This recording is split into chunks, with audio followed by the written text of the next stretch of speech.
ওই এভরিওয়ান, অন্তর নতুন একটি মিনি ব্লগে তোমাদের সবাইকে স্বাগত। আশা করি সবাই খুব ভালো আছো, আমরাও ভীষণ ভালো আছি। তো আজকে নতুন একটি সকাল শুরু হলো, তো ভাবলাম চলো তোমাদের সাথে শেয়ার করি আমি কিভাবে আমার সকালটি আজকে শুরু করলাম। আমি প্রথমেই ঘুম থেকে উঠে ফ্রেশ হয়ে এসে বিছানার চাদরটা চেঞ্জ করে নিচ্ছি। আমার না ভীষণ ডাস্ট অ্যালার্জি আছে। তো আমাদের বাড়ির ব্যাকগ্রাউন্ড দেখে তোমরা নিশ্চয়ই বুঝতেই পারছো, কারণ আমাদের বাড়িটা এখনও কমপ্লিট হয়নি।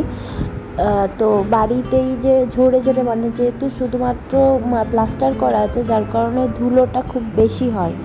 আর এর জন্য আমাকে প্রায় রেগুলারই বলতে পারো বিছানার চাদরটা চেঞ্জ করতে হয়। তারপর এই যে জামা কাপড় চেঞ্জ করে নেব এবার।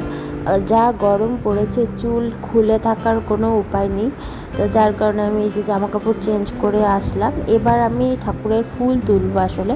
আর বাসি জামা কাপড় পরে তো ঠাকুরের ফুল তোলা যায় না, যার কারণে আমি ফুলগুলো তোলার আগে জামা কাপড়টা চেঞ্জ করে আসি। আর আমাদের বাড়িতে গোপাল, শিব ঠাকুর, তারপর লক্ষ্মী ঠাকুরের পুজো হয় নিয়মিত, যার কারণে ঘরের যেমন হয়। আর এই দেখো আমার কাছে কত গোলাপ ফুটেছে। তারপর তুলসী পাতা আর দুব্বও তুলে নেব, তুলসী পাতা যেহেতু গোপাল আছে।